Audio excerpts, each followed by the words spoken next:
आमचे सहकारी ओबीसी चळवळीमधील एक कार्यकर्ता तो जालन्याच्या मोर्चाला धनगर समाजाच्या मोर्चाला जात असताना एका हॉटेलमध्ये जेवायला थांबला। त्यावेळी त्याला ओळखून त्या हॉटेलच्या मालकांनी आणि नितीन जगताप, त्या हॉटेलचं नावही हॉटेल नितीन आहे, नितीन जगताप आणि प्रवीण जगताप यांनी एक 50-50 लोकांचा मॉब तिथं जमवला आणि पवन करवर नावाच्या कार्यकर्त्यावरती, आमच्या ओबीसीच्या कार्यकर्त्यावरती त्यांनी जीवघेणा हल्ला केला आणि दुसरा संतोष देशमुख करण्याचा प्रयत्न या माजलगाव जवळच्या या हॉटेलमध्ये घडलेला आहे।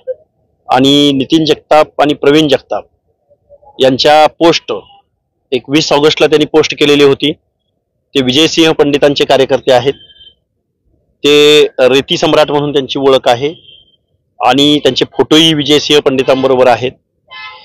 त्यांनी 20 ऑगस्टला एक पोस्ट केलेली होती की मला तुम्ही काम देऊ नका, पण मला हाकेला ठोकायला मला एक परवानगी द्या, अशा आशयाची पोस्ट या नितीन जगतापनी केलेली होती।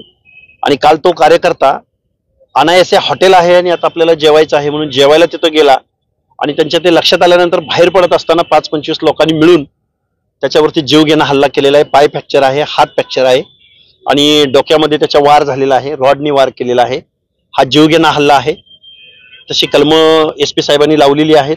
संध्याकाळपर्यंत SP साहेबांनी अटक करण्याचा आम्हाला शब्द दिलेला आहे आणि प्रचंड गुंडागर्दी, ओबीसीचा आवाज, ओबीसीची चळवळ संपवण्याच्या दृष्टिकोनातून विजयसिंह पंडिताच्या कार्यकर्त्यांनी अशा पद्धतीचा भ्याड हल्ला, निगरून हल्ला या कार्यकर्त्यावरती केलेला आहे। आम्ही मोर्चाने येऊ, माजलगावला पोलीस स्टेशनवरती आम्ही मोर्चा घेऊन जाऊ आणि महाराष्ट्राच्या मुख्यमंत्री महोदयांना माझं सांगणं आहे की आपला गृह विभाग एवढ्या दिवसात ढवळ्या आमच्यावरती हल्ले होत असताना माझ्यावरती 8 ते 9 हल्ले झालेले आहेत। तरी सुद्धा इथं प्रशासनाचा म्हणजे पोलीस डिपार्टमेंटचा धाक इथल्या लोकांवरती राहिलेला नाही, असा आमचा गृह विभागावरती आरोप आहे।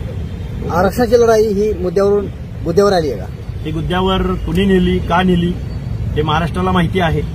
जरांगींचा मेहना, जरांगींचा राईट हँड त्यांनी नवनाथ वाघमारेंची गाडी जाळलेली आहे आणि काल जे हल्ला केलेला आहे जीवघेणा, तो मुलगा आता परभणीमध्ये हॉस्पिटलमध्ये मृत्यूशी झुंज देतोय।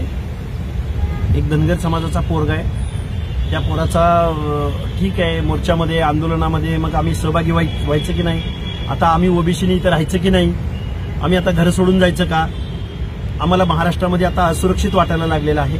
त्यामुळे आम्ही आंदोलनं करायची का नाही करायची लोकशाही मार्गानं, हा प्रश्न आम्ही या महाराष्ट्राच्या मुख्यमंत्र्यांना विचारत आहोत। ओके।